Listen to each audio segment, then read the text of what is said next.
Hola, ¿qué tal amigos? Buenas tardes. Estamos una vez más en el programa de la entrevista que tenemos de manera semanal y que se transmite a través de las plataformas en Facebook, de los medios de comunicación digital.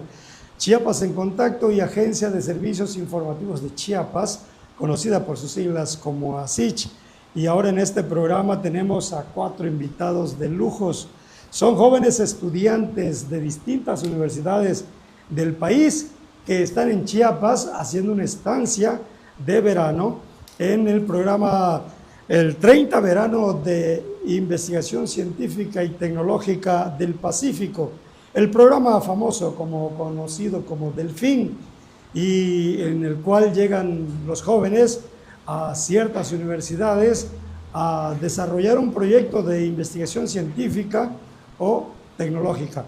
En este caso lo hacen en el Centro de Investigación y Estudios Sociales, Económicos y de Mercados, conocido por sus siglas como el CIESEM. Es un organismo del sector privado.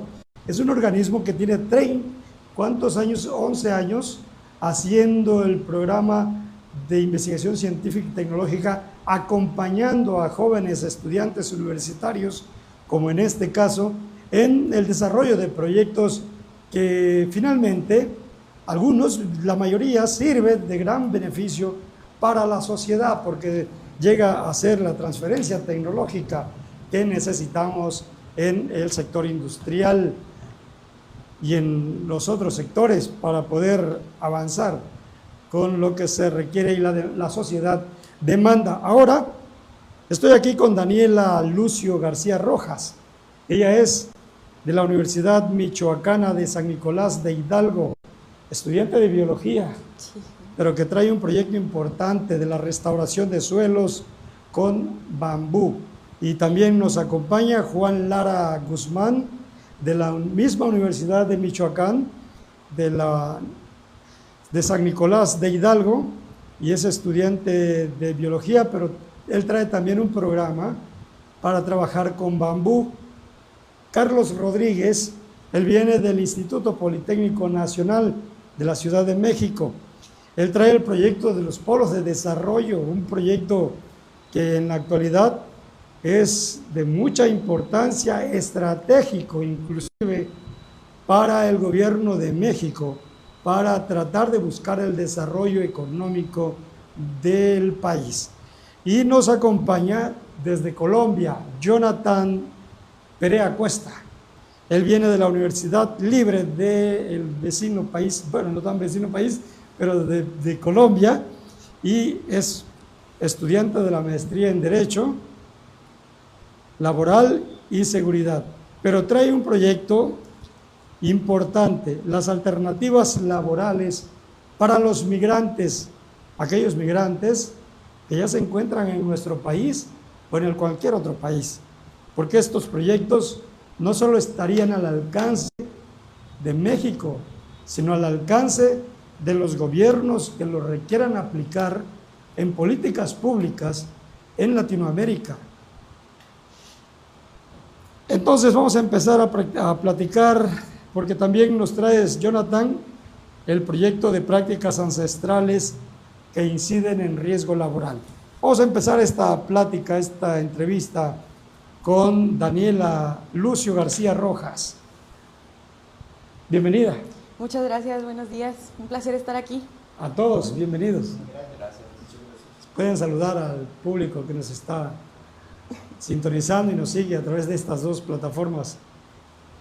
Daniela, entonces tú traes el proyecto Restauración de Suelos con Bambú. Platícanos de qué se trata. Bueno, durante los últimos años el país ha sufrido de fenómenos que ponen en peligro nuestros suelos. El suelo es un recurso que se considera no renovable en tiempo humano, porque para generar 1 centímetro de suelo se pueden necesitar tampoco como 100 años, hasta 700 años.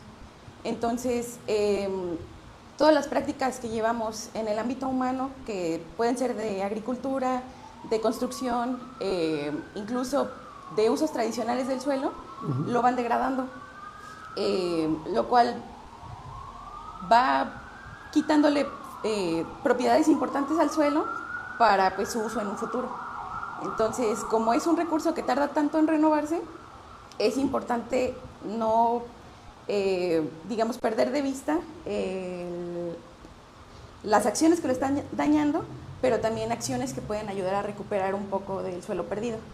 Entonces, en México, gran parte del suelo que se pierde es por erosión, debido principalmente a la deforestación. Y sobre todo en nuestro país, que tiene una geografía bastante, digamos, montañosa, perder cobertura forestal en las partes de arriba de las montañas nos hace que el suelo se vaya arrastrando con las corrientes de agua, de aire, con el mismo uso de agrícola, pues se va arrastrando todo el suelo y se va perdiendo. Y en este estudio que han avanzado, ¿cuál es la pérdida de suelos que hemos tenido por este motivo? Bueno, ahorita se calcula que el estado de Chiapas para el año 2030 habrá perdido cerca del 30% de sus suelos fértiles para usos de cultivo. Para el 2030. Para el 2030. Que ya estamos a 5 años más. Sí. Entonces esto es ahora sí que emergente, hay que empezar a trabajar. Sí. En estas, ¿cuántas semanas llevamos ya de trabajo? 5, esta es la quinta. ¿Y han ido al trabajo de campo? Hemos hecho trabajo de campo, sí. ¿Y qué le dicen los hombres del campo en Chiapas? Bueno, creo que la mayor problemática justo ahora es la calidad de los cultivos. Hemos visitado plantaciones de café y de rambután. Entonces, el tener pérdida de suelo también involucra una pérdida económica, a final de cuentas, para el agricultor. Entonces, si el suelo no tiene la calidad que uno espera que tenga, la planta no va a desarrollarse de una manera adecuada y por ende no va a dar el factor, ya sea fruto, ya sea pues, la producción, que uno espera. Es correcto. El gobierno de México trae el programa de Sembrando Vida. ¿Pudiera ser el bambú una mejor alternativa para incluirlo en este programa? Sí, podría ser. Con la justificación adecuada puede formar parte de. Sí, y los ejidatarios están dispuestos a meterle bambú a la parte que lo necesite. El bambú sería una opción para la retención de suelos más cerca hacia cuerpos de agua. Entonces, una característica importante de los cuerpos de agua de México es que todos son nacionales. Y pues las zonas aledañas a los cuerpos de agua también son nacionales. Ahora precisamente el gobierno de Chiapas trae un programa de rescate de cuencas, que es un problema muy serio y preocupante a la vez para seguir manteniendo estos espacios que generen el vital líquido. Un proyecto que pudiera abrazar la política pública. Sí, definitivamente es importante que todos los trabajos ambientales se lleven de la mano con la sociedad. O sea, si la sociedad no está dispuesta o no conoce los beneficios que la naturaleza le brinda o no está relacionada directamente con la naturaleza, es mucho más difícil que los proyectos sean exitosos. Entonces, muchas veces el enfoque hacia un futuro es lo que motiva más a la sociedad a participar en los proyectos de enfoque ambiental. Entonces, llevando una buena política ambiental se pueden lograr muchísimas cosas. Pues ahí está una buena propuesta para que la Secretaría de Medio Ambiente e Historia Natural pueda abrazar este tipo de proyectos y pues se conviertan en la transferencia tecnológica, ¿no? Sí, claro. El bambú no es solamente, digamos, una planta que va a servir para restaurar y ya, sino que también pues, puede tener usos económicos. Entonces puede servir de materia prima y últimamente ha estado algo de moda utilizar el bambú en comparativa con las especies forestales que se usan tradicional en México, que son pinos, encinos. Entonces, el entrar con una planta importante como el bambú, con un mercado que está en crecimiento, pues también es importante y también puede servir de motivación para mantener el proyecto y para que pues, las personas estén realmente interesadas. Oye, se me viene a la mente que el bambú no solamente pudiera servir para mantener los suelos en buen estado, hasta para arte decorativo, ¿no? Sí, en México se usa tradicionalmente para hacer cestos, para hacer artesanías. En las últimas décadas se ha usado hasta para hacer viviendas. Hay algunas especies que son comestibles, entonces sí tiene muchos enfoques diferentes que pueden funcionar. ¿Y el bambú es fácil de conseguir en Chiapas? No es tan fácil de conseguir. Chiapas tiene especies que son nativas y endémicas. Sí hay plantaciones y sí hay viveros, no sé si a la escala necesaria, pero pues también es parte de un trabajo que pues va a llevar un tiempo, ¿no? Pero se puede reproducir en cualquier terreno. Sí. Chiapas tiene la ventaja de que tiene un suelo muy fértil, entonces pues, yo asumo que no tendría mayor complicación. Correcto. ¿Cuántos jóvenes trabajan contigo en el proyecto? Pues ahorita estamos todos juntos llevando diferentes enfoques, cada uno aportando lo que puede aportar. Y en el ámbito biológico, pues me estoy apoyando mucho de mi compañero Jan. Muy bien. Estamos los dos ahí 50-50. Ok, tú estudias biología. Así es. ¿Qué semestre llevas? Ahorita estoy por entrar a mi último semestre, es 9º semestre. Ahí estás a punto de ser Sí. egresada, de egresar y pues desarrollando este tipo de proyecto. Así es. Que no solo serviría a Chiapas, ¿no? Como dije al principio, México necesita. Sí.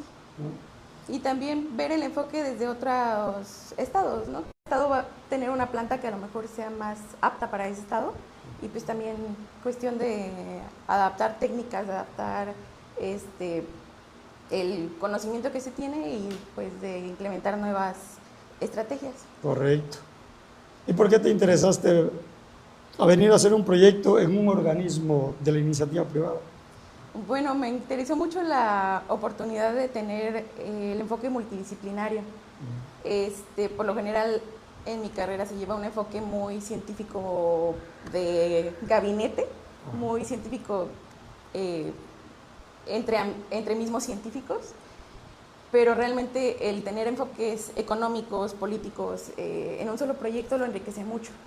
Entonces también una oportunidad de enriquecimiento personal, el empaparme un poco de otras áreas y pues así fortalecer puntos de vista en los que a lo mejor no estoy preparada para desarrollar, ¿verdad? Ahí. Muy bien, pues estamos aquí, continuamos en la entrevista. Debo de recalcar que esta transmisión, esta entrevista se hace con el patrocinio de Hoteles María Eugenia.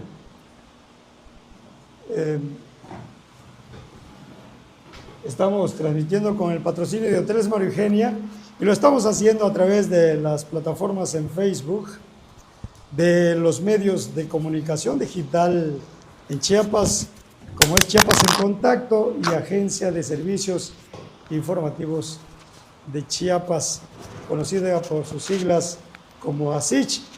Ahora vamos a platicar con Juan Lara Guzmán, también viene de la Universidad Michoacana de San Nicolás de Hidalgo y nos trae el proyecto de la restauración de suelos con esto es el proyecto de rambután. Es producción de rambután y colaboro en restauración con bambú. Correcto. Vamos a hablar del proyecto de rambután. Ya nos habló Daniela del proyecto de bambú. Hablemos del proyecto de rambután, de la producción de esta fruta exótica prácticamente que en Chiapas es relativamente de unos años para acá y que ha tenido mucho interés entre los agricultores. Platícanos en qué consiste tu proyecto. Bueno, primero me gustaría dar un contexto general de la situación del estado. Ajá. México cuenta con aproximadamente 200 millones de hectáreas de forma continental, es decir, no marinas. De esas 200 millones de hectáreas, estamos hablando de que un 15% es para producción agrícola. Ajá. Dentro de ese 15%, Chiapas es el estado número 1 en producción por superficie cultivada. Estamos hablando de que Chiapas produce aproximadamente el 8% de todas esas hectáreas. Ese dato es muy importante y nos habla de la riqueza que podemos encontrar en el estado. La capacidad que hay todavía para producir. Suelo muy rico, suelo muy fértil, pero ¿cuál es el problema? Que a pesar de que Chiapas produce, es el quinto lugar en valor de producción, entonces está debajo de otros estados. Chiapas, al contener la materia prima, una de las mayores materias primas del país, a veces el mercado suele ser muy devaluado, a veces el mercado suele ser muy bajo. Y el rambután es un fruto que al menos en mi caso yo no conocía, y cuando llegué aquí al estado me llamó mucho la atención porque lo veía en los tianguis, lo veía en cada esquina, lo veía que lo vendían en cubetas, y al ojo ves ese fruto exótico como con pelos, como, o sea, que no sabía ni cómo abrirlo, y lo probabas como con un sabor ácido azucarado, y decía, ah, caray, o sea, esto, ¿de dónde viene? O sea, ¿qué es este fruto? Ajá. Y el rambután viene de Malasia, el rambután viene de Asia. Fue aproximadamente en los 1960 que el rambután llegó aquí a Chiapas, a México, proveniente de Malasia. Y tiene una historia bastante interesante, que a mí me pareció fascinante, que el rambután, el primer árbol de rambután sigue vigente y sigue dando frutos. ¿Y qué en tu proyecto, qué variedad o cuál sería la perspectiva para la producción de este rambután diferente a como hoy lo hacen los productores? Sí, tuvimos la oportunidad de conocer el trabajo de campo. Visitamos a un productor de café y de rambután. En esta salida de campo logré identificar muchos aspectos. Uno de ellos, y el que me pareció muy importante, es el valor del mercado. El rambután, al ser un árbol que solamente te produce frutos una vez al año, digamos que existe una alta oferta dentro del mercado. Okay. Se reduce un poco la demanda. Al tener mucho rambután, el precio del mercado baja. ¿Qué provoca esto? Que la ganancia a veces para los productores no es la deseada, no es la adecuada. Además de ello, un árbol de rambután llega a ser muy inconsistente. No sabes qué producción te va a dar. Nos contaban en campo que un árbol puede dar desde 50 kilos hasta 1 tonelada. Entonces, sí, o sea, es fascinante y se requiere mucha investigación para lograr que los productores puedan asegurar su cosecha. Este año, en la plática que tuvimos con Vicente, que si lo llega a escuchar le mando un fuerte abrazo, Vicente nos platicaba que este año no tuvieron producción de rambután. ¿Vicente de dónde es? Vicente es de Soconusco, de una región que se llama Ejido Carrillo Puerto. Es cafetalero y produce rambután, él y sus hermanos. Y él nos comentaba la problemática actual, o sea, a día de hoy, del rambután, y es que, como ya comenté, a pesar de que no sabes qué producción te va a dar, el hecho de que no te dé un año, a ti como productor no te sirve. O sea, a ti como productor te afecta económicamente. Entonces, con el proyecto que tú estás trabajando, ¿garantiza una producción constante? Se proponen varios aspectos a tomar en cuenta para lograr llegar a eso. Es un trabajo de investigación, es un trabajo de desarrollo. El rambután, a pesar de llegar a los 60s, fue a principios de los 80s, 90s, que empezó a comercializarse de esta forma.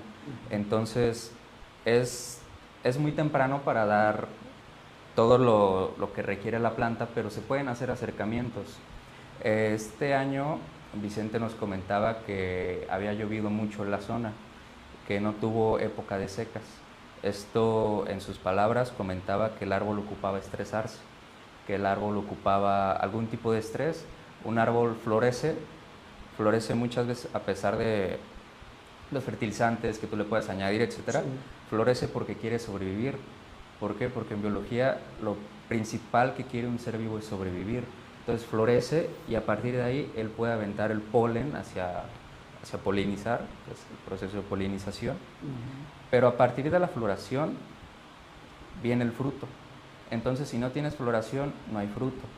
Si la planta no logra estresarse, el medio ambiente no lo podemos cambiar. Existen ya fenómenos como el niño, como la niña, fenómenos a nivel global, a una escala que ya se escapa de nuestras manos. No podemos controlar cuándo llueve y cuándo no, pero ¿qué podemos hacer? Controlar el suelo. ¿Qué podemos hacer en el suelo? El rambután actualmente se cultiva por hectárea, solamente árboles de rambután, está digamos solo en el terreno. Entonces, una de las propuestas es que se plante con una planta que le da algo de competencia hídrica, para que el rambután, al tener un estrés hídrico, se vea como la necesidad de crecer, se vea la necesidad de, oye, creo que no tengo competencia, necesito sobrevivir, voy a florecer, voy a dar fruto. ¿Qué tipo de otro árbol frutal sería ahí? Aquí ya se abre un abanico de posibilidades y es lo bonito de este tipo de proyectos, que lo puedes combinar con otros árboles que también te den fruto. Aquí por soltar como algunos, puede ser la piña, una bromelia, puede ser incluso la papaya, puede ser hasta el mismo café. Sin embargo, habrá que analizar si el café se lleva con el rambután, si no afecta también en la producción de café. Es un abanico de oportunidades y a mí me parece maravilloso que llegar a este punto en el que se abre el panorama para casi cualquier cosa. Correcto. Oye, Juan. Ya. No, perdón, Jan Lara. Jan Lara. Dijiste al principio, veniste, viste, rambután, te maravilló. Michoacán también es un estado muy productor del campo, ¿no? Sí, claro. ¿Pero se produce rambután allá? No. El rambután creo que solo se produce aquí en Chiapas y en Veracruz. Entonces, Chiapas es el principal productor de rambután. Entonces tu proyecto puede ir para el campo mexicano, para la mayoría de la extensión del campo mexicano. Así es. Sí, habría que ver, porque el rambután se da aquí, ya que estamos muy cerca del trópico. El rambután ocupa esa humedad del trópico, ese como calorcito constante del trópico. Entonces, probablemente a los estados aledaños a Chiapas es muy factible. Correcto, muy bien. Bueno, pues aquí importante lo que están trabajando estos jóvenes. ¿Y tú estudias biología? ¿Qué grado llevas? Sí, ya estoy a punto de entrar a mi último semestre, ya casi egresado. También próximo a egresar. Sí, próximo a egresar. Felicidades. Gracias. Y que se consolide tu proyecto de investigación para el campo mexicano. Muchas gracias. Vamos a continuar con la entrevista. Continuamos con la entrevista.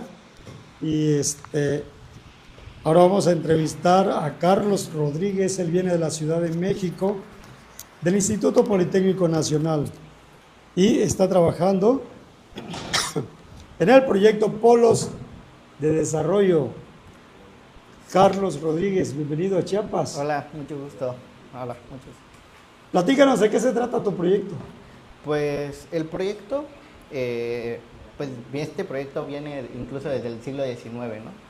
Se encontró que en México existe un tramo muy angosto entre Veracruz y Oaxaca. A eso se le llama el Istmo, la zona del Istmo de Tehuantepec. Entonces se ha buscado por años hacerle competencia al Canal de Panamá. O si no hacerle competencia, pues que se use como una alternativa. Es correcto. Dentro de esta región se encuentra una parte del norte de Chiapas. Sí. Entonces, ¿qué se busca con los polos de desarrollo?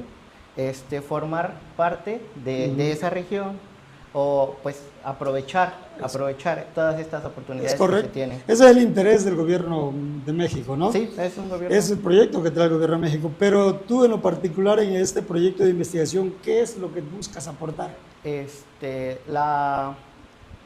Pues el aprovechamiento que puede tener el estado de Chiapas dentro de este canal, dentro de esta zona estratégica.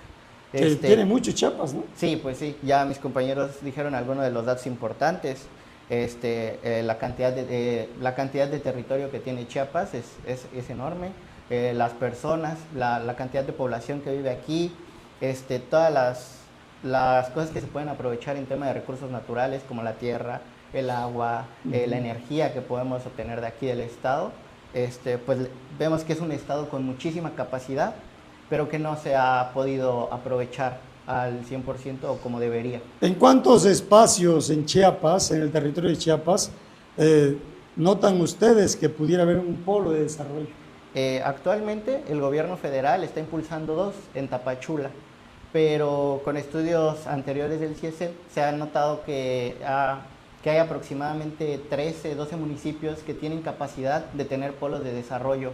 Ese proyecto yo lo veo más como a nivel del Estado, que debería ser más impulsado a nivel estatal, porque pues como es muy regional, pues no creo que sea interés del gobierno federal. Entonces, pues algo me decía por ahí el presidente del CIESEM, Enrique Vázquez Constantino, por cierto, es el presidente sí, del el CIESEM, y me decía que los polos de desarrollo que ellos consideran viables pudieran servir para conectarse hacia la península, conectarse sí, hacia el Soconusco o hacia el centro del país inclusive. sí, es por O, eso o buscando sí, Centroamérica. Sí, es por eso la importancia de esta investigación, porque pues con los proyectos que ha habido recientemente, con por ejemplo el Tren Maya, pues conectar toda la zona de Palenque, interconectarla con otras regiones dentro del mismo estado de Chiapas. También está la zona de los puertos, Chiapas cuenta con 2, bueno, 2 muy importantes. Entonces se busca aprovechar todas estas ventajas estratégicas que tiene el Estado. Pero pues se va a buscar, o algo de lo que me he dado cuenta es que se tiene que buscar la cooperación entre pues la iniciativa privada y el gobierno del Estado. Claro.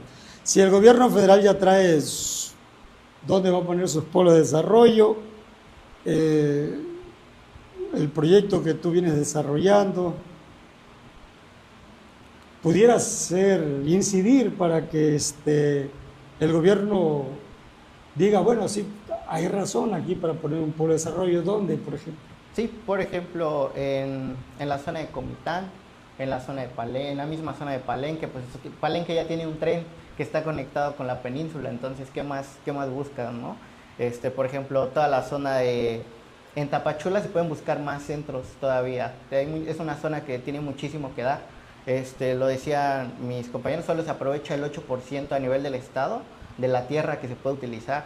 El tema, igual conectando un poco con el tema que viene más adelante, mi compañero Jonathan, el tema de las personas que están en situación con una situación migratoria, pues buscar aprovechar, integrarlos, ¿no? dentro del estado, y no buscar esa forma de pelearnos con ellos, sino integrarlos a la economía, que aporten al estado, para que el estado igual les pueda regresar con zonas de apoyo para ellos. Si el gobierno federal está trabajando ya en 2 polos de desarrollo en el Soconusco, sí, y se necesita siempre, dice el gobierno federal, escuchamos todas las voces. sí. ¿Ustedes han puesto interés en estos 2 polos para ver si realmente con base en la investigación científica que vienen realizando van en el camino adecuado o hay que buscarles otra ruta?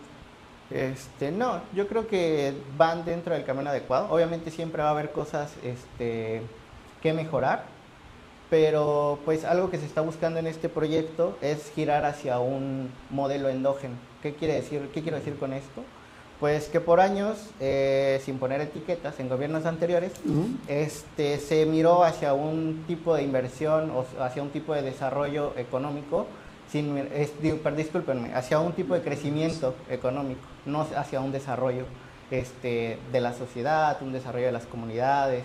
Entonces, con esta investigación se está buscando girar hacia ese tipo de modelos, un modelo donde se mire más el desarrollo, el beneficio de la sociedad, porque pues de nada nos va a servir que venga una empresa, se aproveche los recursos, se vaya y nos va a dejar sin recursos y sin un beneficio para el Estado. Eso se está buscando en esta investigación, que es un punto de que podríamos hacer una crítica a los... O una aportación. Sí, o una aportación al gobierno para ver si es mirar hacia el desarrollo, no solamente hacia el crecimiento. Igual un tema de la iniciativa privada, algo que estábamos buscando igual dentro de esta investigación, es si la iniciativa privada está dispuesta a soltar un poco de, pues, por así decirlo, de la ganancia, porque pues hay un dato muy duro. En México, digamos que en otros países la ganancia se distribuye 30% para los empresarios, 70% para las personas, para los trabajadores. Para el Aquí pueblo. en México es al revés. En México es al revés. El empresario se lleva el 70% de las ganancias y los trabajadores, la mayoría de las personas que generan esa riqueza, se queda con el 30%. ¿Y crees que estamos a tiempo o llegará a tiempo este proyecto para decirle al gobierno, oye, incluye el modelo endógeno para que no seamos solamente como una especie de bodega, Sí. sino Pues sí, la región, las comunidades sí, que se desarrolle. desarrollen? Sí, porque si no, se habla de un aprovechamiento, pero pues es el aprovechamiento de quién, ¿no? El aprovechamiento de un grupo pequeño de personas que van a venir a invertir Ajá. y no el ¿Y aprovechamiento qué tanto que puede falta para generar el lograr Estado. la conclusión de este proyecto y decirle, gobierno, aquí está esta propuesta? Pues esto es algo que se tiene que seguir trabajando, que en lo que se tiene que seguir haciendo investigación, se tienen que seguir viendo las regiones, se tiene que seguir hablando con las personas, ¿no? ¿Qué necesitan, qué requieren? Necesitan escuelas, necesitan centros de salud, ¿no? Pues es un proyecto que se tiene que hacer muy grande, se tiene que hacer mucha investigación para poder lograr, pues como lo digo, el beneficio de las personas, el beneficio de los todos. Sin duda lo que dijiste, que si necesitan escuela o salud, es obvio que necesitan las comunidades de la zona donde van a estar los polos de desarrollo y donde podrían estar otros más. Sí, pues le digo, el CIESEL ya antes había planteado un proyecto y se había pues planteado toda la región que tiene frontera, toda la zona de Palenque, Pijijiapan, hasta llegar a Tapachula, toda esa zona que tiene frontera. ¿Por qué esa zona? Por la cercanía que va a tener con los puertos, por el ferrocarril que se tiene pensado que en algún momento va a llegar, que va a ir hacia Guatemala, hacia todo el Centroamérica, y por la cantidad de territorio, por los recursos naturales que podemos encontrar ahí. Vemos que hay muchísimas, en la parte norte, en la parte cerca de Palenque, está la zona que podemos desarrollar el sector petroquímico. Un poco más abajo podemos desarrollar lo que vendría siendo el sector de alimentos, el sector agropecuario. Más al sur, si nos vamos más al sur, cerca de Tapachula, eso, podemos desarrollar el sector ganadero. Estamos hablando de Mapastepec. Sí, toda esa zona, la zona de Mapastepec, Tapachula. Antes de llegar a Tapachula, bueno, en un viaje de campo que hicimos. Y en la zona centro de Chiapas. Aquí, pues, impulsar el sector turístico podría ser, seguir impulsando todas las zonas que tiene dentro de aquí el centro para seguir impulsando el turismo. Correcto, Jonathan. No, Carlos. Carlos Rodríguez. Sí, no hay problema. Me confundo porque aquí los tengo todos juntos. Los tengo todos juntos. Estamos en un mismo espacio y estamos en la misma entrevista que nos patrocina Hoteles María Eugenia y que se transmite a través de las plataformas por Facebook, de los medios digitales, Chiapas en Contacto, Agencia de Servicios Informativos de Chiapas, conocida como ASICH, por sus siglas. Y ahora vamos a platicar con Jonathan Perea Cuesta. Él viene de Colombia, ¿no? Vienes de Colombia, de la Universidad Libre de Colombia, y estás trabajando, ¿eres estudiante? Egresado en esos momentos, egresado no graduado, y estoy trabajando en esos momentos el tema que tiene que ver con la contratación temporal de inmigrantes hacia un modelo de protección laboral e integración económica. Ese es tu proyecto que estás desarrollando ahora aquí en Chiapas. Exactamente, y además en medio de lo que hemos logrado evidenciar en los trabajos de campo y demás, hemos hecho consultas y hemos notado que Chiapas tiene una alta población con ascendencia indígena. Y si bien sabemos, los indígenas tienen prácticas ancestrales y esas prácticas, en el dateo que hicimos, verificamos que esas prácticas algunas inciden en daños a la salud o generan riesgos laborales en el cumplimiento, en el desarrollo de sus labores, toda vez que usan muchas herramientas que podríamos llamar que tecnológicamente son no son aptas, son antiguas, pero a ellos nadie les ha dicho, por ejemplo, como que, oye, mira, la canasta que te colocas aquí en la cabeza, la que le echas 40, 50 kilos atrás, si te caes, tercio de leña te va a dañar la columna, o en su efecto, a la larga te va a generar dolores en la espalda innecesario, porque la cabeza no es un órgano, no es una parte del cuerpo apta para soportar cargas. Se supone que la finalidad de la cabeza es pensar, más no tolerar cargas en Pero como estamos hablando del proyecto Prácticas Ancestrales que inciden en riesgos laborales, pero ¿cómo cambiarle a nuestros hermanos indígenas que no recurran a este tipo de prácticas? Entonces vamos por partes. Sí, porque ya estás hablando de las prácticas. Ese, para explicarle básicamente el segundo tema de investigación. Sí. Entonces, avancemos en este, ya listo. que Entonces, nos están entendiendo por ahí. Una forma de generar ese tipo de enseñanza o aprendizaje, obviamente requiere un compromiso social, y ese compromiso social debe estar encadenado y debe estar de la mano sociedad civil, gobierno, y además del gobierno, empresarios. Una de las cosas que se plantea allí es que el tema de riesgos laborales no debe estar enfocado nada más hacia los trabajadores formales, nada más hacia los trabajadores que están inscritos o que están asegurados en el Instituto Mexicano de Seguros Sociales. Como componente social se debería implementar, o considero yo, porque es mi punto de vista, que las empresas y el mismo Instituto de Seguros Sociales deberían tener un componente de capacitación para ese tipo de personas. Aunque no sean unas personas aseguradas, ¿sí?, deberían tener acceso a ese tipo de capacitaciones. ¿Con qué finalidad? Porque si no los capacitamos hoy, o si no se capacitan hoy, el día de mañana, cuando sufren algún tipo de accidente, algún daño a su salud, en últimas el Estado es el que va a tener que responder o va a tener que soportar las cargas económicas que genera un daño innecesario producto de una mala práctica.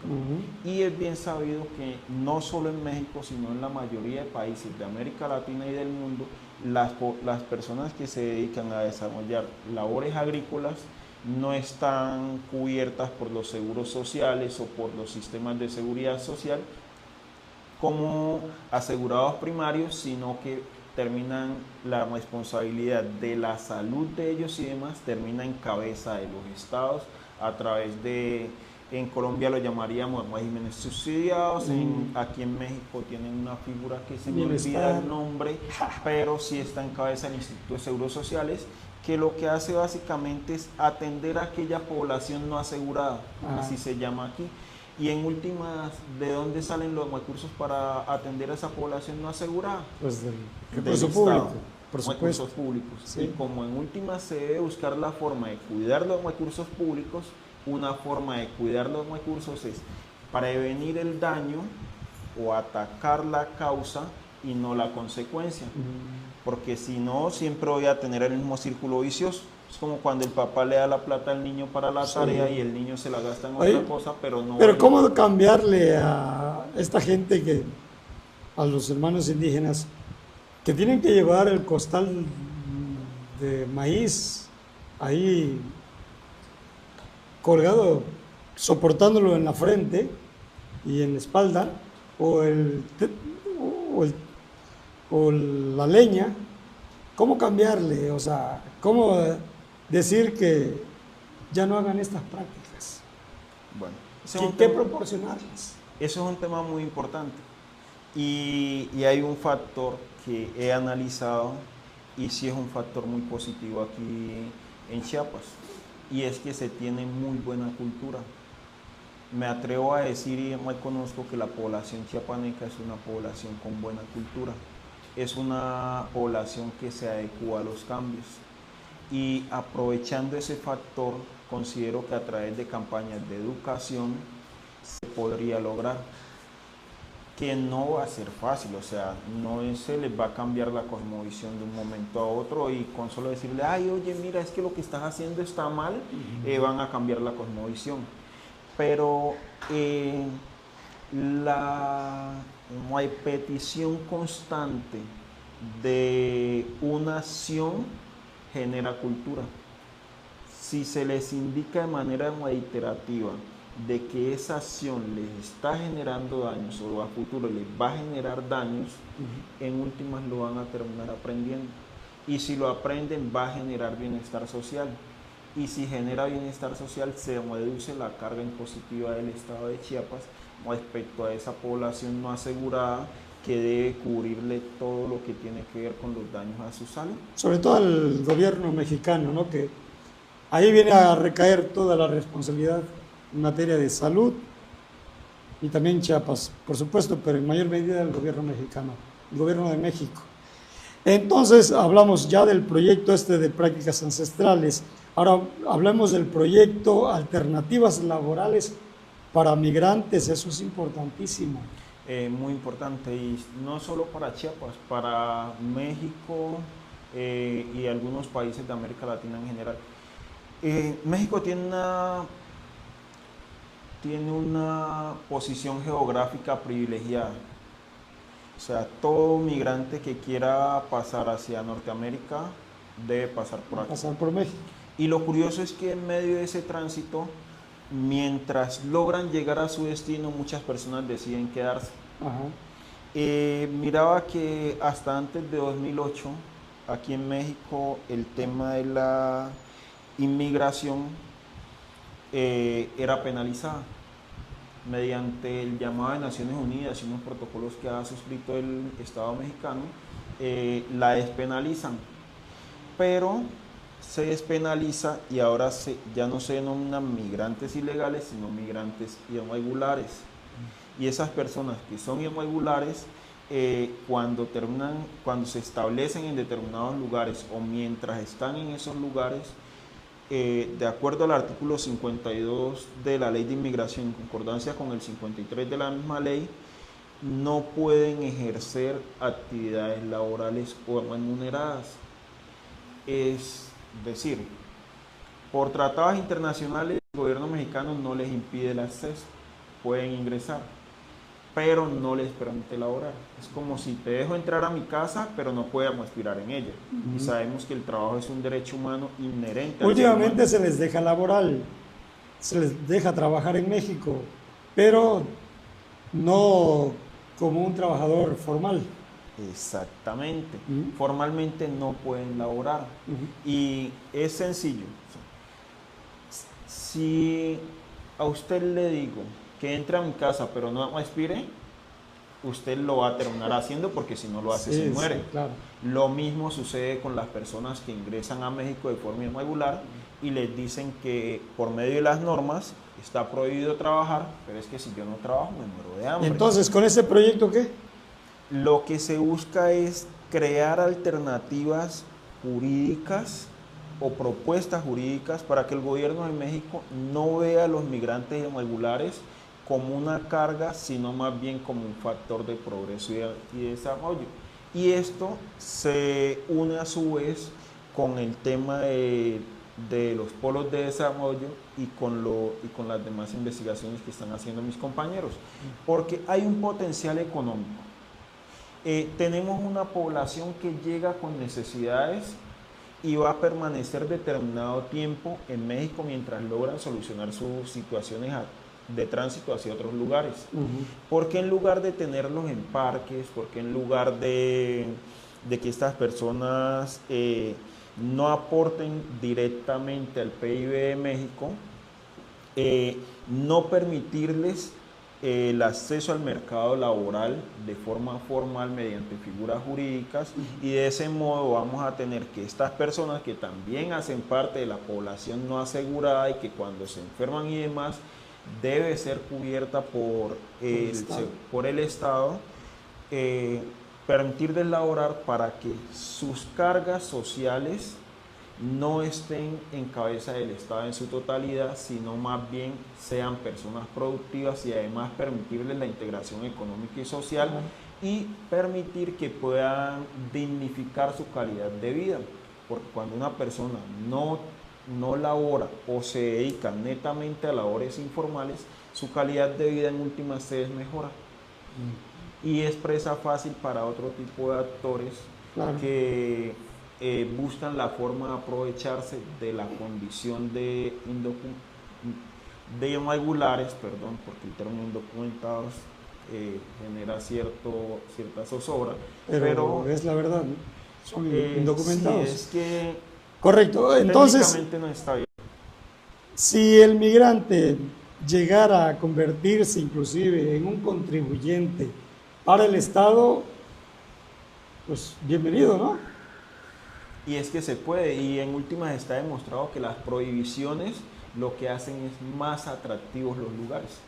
Cuando entre más restricciones de tipo prohibitivas existan, más atractivo va a ser México como zona de tránsito para migrantes. Porque los gobiernos hasta hoy tal vez no han dado el paso que estás planteando, porque pues argumentan que no habría capacidad del Estado para atender las necesidades y los servicios que toda esta población pudiera necesitar en nuestro territorio, pero si ellos son contribuyentes, del mismo cuero salen las correas. Exactamente. Y es sencillo, o sea, el gobierno central puede argumentar que no se cuenta con la capacidad técnica, administrativa y financiera para atender a esa población. Pero lo vienen haciendo por más de 10 años de manera indirecta, porque es que el flujo migratorio por México no ha cesado y va a continuar.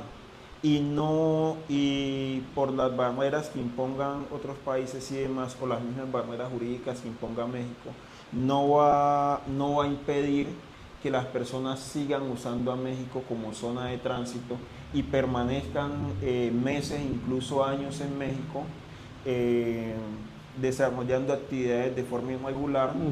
Y muchos de ellos ni siquiera el Estado mexicano tiene un registro de que se encuentren aquí, pero cuando tienen algún tipo de, llámese enfermedad o emergencia, terminan siendo atendidos por el mismo sistema de salud mexicano, y no solo atendidos, sino que esa carga la asume el Estado. Entonces, tengo dos opciones: o asumo una carga de manera consciente, pero a su vez de asumir la carga me estás aportando a que mi sistema mejore, o la asumo a través de prohibiciones, pero no me estás aportando nada como tal a mi economía. Pues sí, yo creo que ya no hay marcha atrás, ya no hay para dónde hacerse, como decimos. Si ya en México es difícil que transiten hacia los Estados Unidos, la alternativa es que se puedan quedar acá o que regresen a su país. Pues si se quedan aquí, pues no hay para dónde hacerse. Habría que tomar en cuenta este proyecto de alternativas laborales para migrantes. Es una buena opción, y no solo es buena, sino que en cierto modo atiende no el problema, la circunstancia de flujo migratorio, porque ante una condición como esa se le puede sacar mejor provecho, y México tiene condiciones para sacarle más el jugo a esa situación que el Estado ha visto, que el Estado y la sociedad ha visto como un problema. Pues bien, yo agradezco mucho a ustedes, jóvenes universitarios, que están en Chiapas y están desarrollando proyectos de investigación científica y tecnológica, y pues que se consoliden estos proyectos, ¿no? Para que lleguen a ser parte de la transferencia en los programas y políticas públicas. Vamos a entrevistar a Marcela Moreno Ruiz. Ella viene del Centro de Investigación Científica y Estudios Sociales, Económicos y de Mercados, que ella prácticamente nos trajo a estos 4 jóvenes universitarios con mucha visión de futuro, mucha visión, y Marcela Moreno Ruiz. Como CIESEM llevan 13 años, 11 años. 11 años. 11 años acompañando a jóvenes universitarios a desarrollar proyectos de investigación científica y tecnológica a través del programa Delfín, haciendo competencias Claro, a las universidades públicas, exactamente. digo, en la materia, ¿no? ¿Qué tanto ha contribuido el CIESEM para que de los proyectos que se han desarrollado en estos años con jóvenes universitarios se aplican ahora? Pues bueno, creo que el CIESEM ha sido una plataforma, un semillero para ayudar a los jóvenes también, ¿no? Porque muchas veces se ve solo, como bien lo decían, del lado científico, ¿no?